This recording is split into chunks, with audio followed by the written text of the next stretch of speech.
Tech Co, la quotidienne, les invités. Et nous allons parler maintenant de Starter, qui est le club des startups de l'aéronautique et du spatial, qui a été lancé par le GIFAS, qui est le groupement des industries françaises aéronautiques et spatiales en 2022. Filière costaud, 538 entreprises, 78 milliards d'euros de chiffre d'affaires quand même. Et l'idée, c'est de connecter cette agilité des startups avec cette puissance industrielle, l'innovation et aussi, pourquoi pas, intégrer de nouveaux acteurs. 3 startups justement de ce starter sont avec nous ce soir. Thibaut Baldivia, bonsoir. Bonsoir. Vous êtes le cofondateur et directeur commercial d'Ascendance. À vos côtés, c'est Olivier Pieps, qui est le cofondateur et président de Prométhée. Bonsoir Olivier. Bonsoir. Et Maxime Meyers. Bonsoir Maxime. Bonsoir. Vous êtes le cofondateur et CEO d'Estuaire. Alors, on va parler d'aviation décarbonée avec vous, aussi de spatial, c'est ça qui est intéressant. Est-ce que l'un d'entre vous peut nous donner juste un mot sur Starter, juste pour présenter un petit peu le concept, Maxime peut-être ou Thibaut, c'est comme vous voulez. Thibaut et puis après Maxime. Je peux me lancer, oui, tout à fait, parce qu'en plus on a Jean-Christophe, notre CEO, qui est le président du Club Starter. Donc le Club Starter, c'est quoi ? C'est, comme vous le disiez, c'est l'association de l'agilité et de l'innovation des startups avec la puissance industrielle des grands groupes. Donc c'est plus de 100 startups aujourd'hui, 700 millions d'euros de levée de fonds sur les 4 dernières années. Et on est en bonne voie pour passer à 800 millions dès cette année. Et vraiment, c'est le passage à l'échelle, soutenir l'industrialisation des startups. Et je pense que c'est vraiment là où beaucoup d'entre nous sommes aujourd'hui. Et Ascendance, c'est vraiment le cœur de notre sujet aujourd'hui. Parfait. Justement, présentez-nous Ascendance, parce que avant de découvrir Estuaire et Prométhée, j'aimerais bien qu'on fasse un point sur ce que vous êtes en train d'imaginer. C'est de l'aviation régionale plus propre, je crois. C'est ça, exactement. Alors chez Ascendance, on est des pionniers de l'aviation hybride électrique. Donc hybride électrique, c'est quoi ? C'est des batteries, du carburant, mix des deux, un peu comme on a aujourd'hui dans les voitures, par exemple. Et ça sert à quoi ? Ça sert à réduire l'empreinte carbone de l'aviation. Donc, en fait, on vient réduire les émissions de CO2 pour l'aviation. C'est le plus gros défi, en fait, de ce secteur dans les années qui viennent. C'est exactement ça. Et puis, au passage, comme on réduit les émissions carbone, on réduit aussi un petit peu la consommation de carburant, parce que c'est lié. Et donc, je pense qu'en ce moment, c'est aussi un enjeu qu'on a de réduire cette dépendance, finalement, au carburant. Et chemin faisant, on s'est rendu compte aussi, on a développé tout un pan de nos produits pour la défense. Et c'est vraiment quelque chose qu'on pousse aujourd'hui aussi. L'hybride électrique, c'est améliorer les performances des drones, les performances opérationnelles. Et ça, c'est quelque chose qui est très important aujourd'hui pour nos forces armées dans le segment de la défense. Alors, vous êtes implanté à Toulouse, vous avez été fondé en 2018. Vous avez un soutien financier qui a été annoncé dans le cadre du plan France 2030. C'est ça ? Absolument. L'idée, c'est quoi ? C'est que demain, pour les vols, on va dire, les courts courriers, en quelque sorte, on puisse avoir on va dire des aéronefs qui soient hybrides. On sait que, en fait, Airbus travaille là-dessus aussi. Comment vous vous différenciez par rapport à ce géant de l'aéronautique ? Eh bien, je ne sais pas si on se différencie, je dirais qu'on travaille avec eux plutôt. D'accord. L'année dernière, notamment lors du Salon du Bourget, le grand salon aéronautique qui a lieu tous les 2 ans à Paris, on avait pu annoncer une collaboration, un partenariat stratégique avec Airbus pour participer à l'exploration de l'hybride électrique pour leurs avions. Donc c'est vraiment l'utilisation de ces technologies, ça va être au cœur des enjeux de l'aéronautique dans les années à venir. Et là, on se place en plein milieu de tout ça. Qu'est-ce qui est compliqué dans cette histoire ? C'est on voit que ça met du temps à arriver. On parle beaucoup moins d'hydrogène d'ailleurs dans l'aviation depuis un certain temps, alors que c'était peut-être le Graal il y a encore quelques années. Qu'est-ce qui est compliqué à mettre en place ? Je pense que c'est vraiment... C'est le stockage de l'énergie, justement, qui prend du poids, et on sait que l'ennemi de l'avion, c'est le poids. Malheureusement, oui, c'est vraiment le poids, le grand ennemi. C'est un peu la raison, on parlait beaucoup d'aviation électrique il y a quelques années, d'hydrogène, mais pour donner un peu un chiffre, par exemple, si on voulait faire un A320, qui est un peu le best-seller d'Airbus électrique, il faut plus de batteries que le poids total de l'avion. Donc c'est-à-dire qu'une fois qu'on a mis les batteries, il reste de la place pour mettre plus rien d'autre. Donc ce qui est un peu embêtant quand même pour un avion, comme vous pouvez l'imaginer. Donc c'est pour ça que l'hybride, ça permet vraiment d'allier le meilleur des deux mondes, où on vient réduire la consommation de carburant, notamment dans la phase de croisière, c'est là où l'avion il vole le plus longtemps. Et ça permet vraiment d'avoir quelque chose qui est opérationnellement réalisable, puisqu'on a des systèmes de recharge en vol dans nos avions, on a les moyens de faire vraiment les missions de l'aviation telles qu'elles sont faites aujourd'hui, et tout ça de pouvoir le faire dès maintenant. C'est-à-dire que l'avion décolle avec le thermique, parce qu'il a besoin de puissance, j'imagine. Et après, quand il est en vitesse de croisière, là, c'est l'électrique qui prend le relais. Alors, c'est un mix des deux. C'est l'inverse, en fait. C'est l'inverse. Ah, c'est l'inverse des C'est deux. un peu comme dans les voitures. Quand vous êtes au feu rouge avec votre voiture hybride, vous mettez le pied sur l'accélérateur. Vous avez l'électrique au départ. C'est pour ça que les voitures démarrent très vite, parce qu'on a de la puissance à ce moment-là. Donc, en fait, on utilise plutôt un boost électrique au décollage. Et après, en croisière, on vient optimiser pour que le moteur utilise le moins de carburant possible, donc le moins d'émissions carbone. Le premier avion ascendant, c'est pour quand ? Le premier avion, aujourd'hui, il est dans notre hangar. Il est en train d'être assemblé. On est en train de finaliser tout ça. Donc, un premier vol en 2026, dans les mois à venir. Donc, ça va être un grand moment, quelque chose qu'on ne voit pas tous les jours, mais que j'espère que dans quelques années, on verra justement décoller et atterrir tous les jours. Combien de passagers dans ce premier avion ? Alors, l'avion, il est dimensionné pour transporter de 4 à 6 passagers. Et donc, c'est vraiment cette mobilité régionale pour décentraliser, faire des liaisons qui, finalement, sont peut-être mal desservies aujourd'hui et où des plus gros avions n'ont pas forcément de réalité économique. Et puis, un jour, cette technologie, on vient la faire grandir, on vient la faire mûrir et elle sera un jour présente dans les avions commerciaux. Et on arrive à économiser combien de carburant avec ce type de technologie ? Alors, sur un avion classique, si je puis dire, ça peut monter jusqu'à moins 50%. Donc, c'est-à-dire on réduit de moitié la consommation de carburant et donc les émissions carbone. Et voire même sur l'avion dont on parlait qui est en assemblage, on peut même monter jusqu'à moins 80%, c'est-à-dire près de 4 fois moins d'émissions carbone. Merci beaucoup. On enchaîne avec Olivier Pieps maintenant, cofondateur et président donc de Prométhée. Prométhée qui utilise des satellites pour surveiller la Terre et fournir des données utiles sur les risques, l'environnement et la souveraineté. Présentez-nous donc Prométhée. Alors, je vais vous parler, pour une fois, pas de satellite, mais de géo-intelligence. Waouh ! Puisque nous, dans le système, donc, c'est vraiment offrir des solutions au travers de l'observation de la Terre, en essayant de jouer un peu le rôle de météo-opérateur, d'aller prendre un maximum de données spatiales, mais également d'y ajouter des bases de données qui peuvent couvrir des problématiques de port, des problématiques d'urbanisme, etc. Et l'idée de la géo-intelligence, c'est, grâce à un moteur d'IA, de pouvoir traiter, donc fusionner, corréler cette donnée et créer des graphes dynamiques qui vont permettre, avec toute cette donnée spatiale et pas seulement spatiale, en fait, de pouvoir déterminer, caractériser des comportements. Donc d'identifier des anomalies dans les comportements, et on entre dans un monde très particulier qui est le monde de l'anticipation. On est capable, grâce à ça, de détecter des choses, des crises, avant qu'elles n'arrivent. Avant qu'elles n'arrivent. D'accord. Et alors ça rentre dans tout le cycle du spatial, avec des capteurs, avec des satellites. L'IA, bien etc. évidemment, j'imagine. On a fait Gaia, qui est un moteur, on a été aidé par la BPI, financé par la BPI, donc un moteur, justement, IA pour la géo-intelligence, qui permet de faire ces graphes dynamiques. Et ça, c'est vraiment assez révolutionnaire en Europe, et c'est un pan majeur dans ces solutions spatiales, avec comme application des applications totalement duales pour les gouvernements, pour les industriels, dans la défense, dans la sécurité, pour la protection de l'environnement, voilà. Avec une notion de souveraineté importante. Avec une notion, pour évidemment. Certains pays, aujourd'hui, n'ont pas le choix d'aller se tourner vers des solutions américaines. Donc vous êtes une alternative. Voilà, donc déjà, cette capacité-là existe aux États-Unis, n'existe pas en Europe.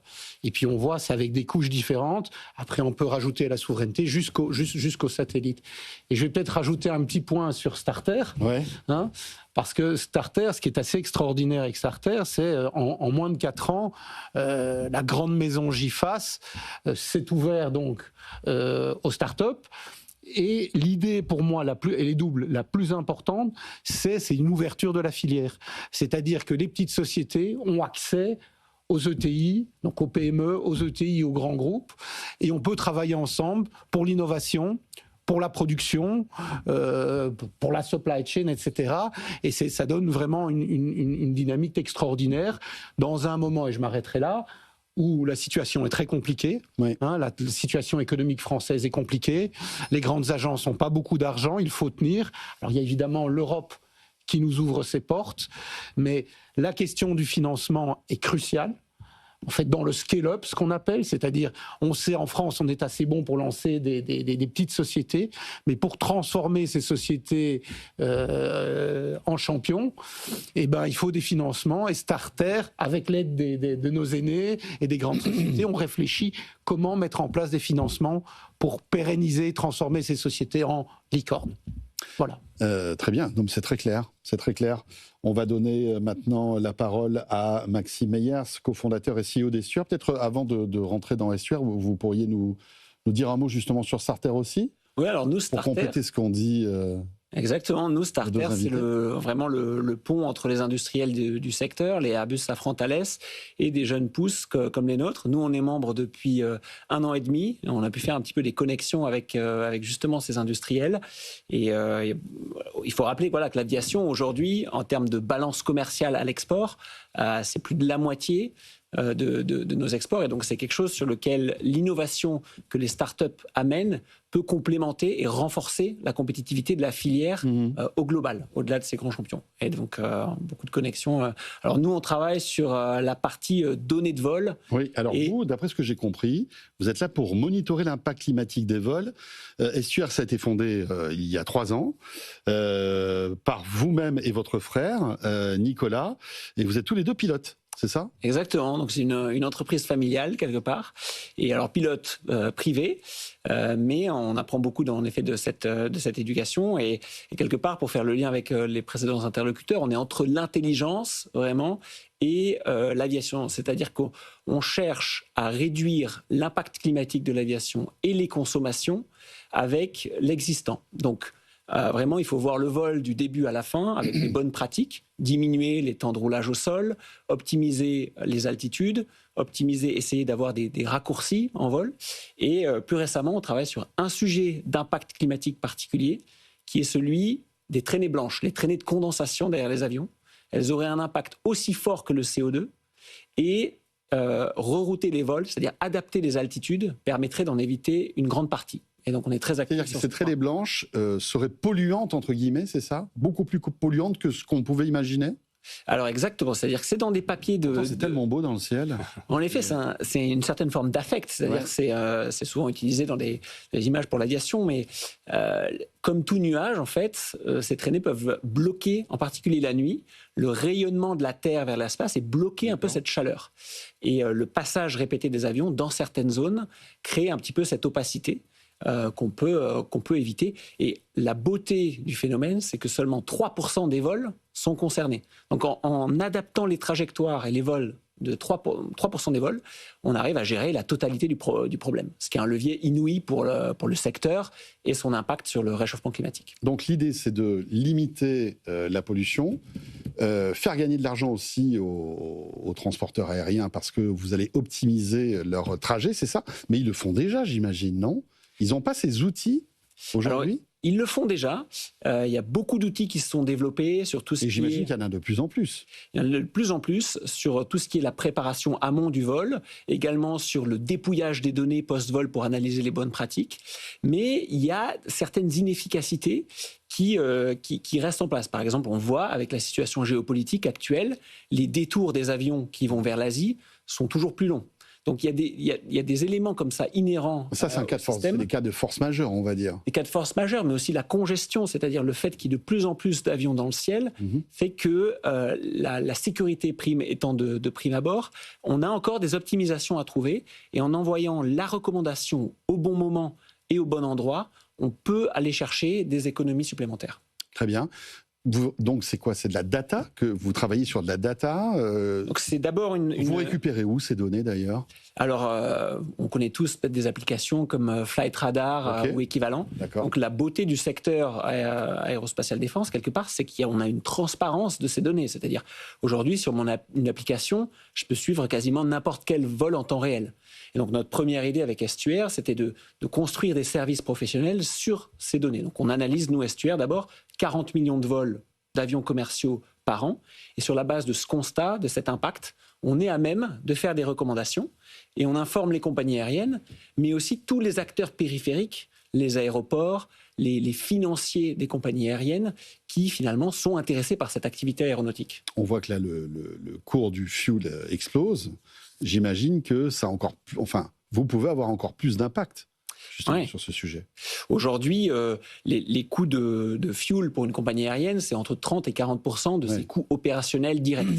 Là, avec le prix du fuel qui a augmenté, proportionnellement, l'impact est donc chaque kilo, chaque dizaine de kilos à économiser compte. Et donc, quand on travaille sur un autre sujet comme ces traînées de condensation, considérer finalement l'impact aussi fuel et l'impact monétaire reste important. Donc, il s'agit de faire des compromis en fait.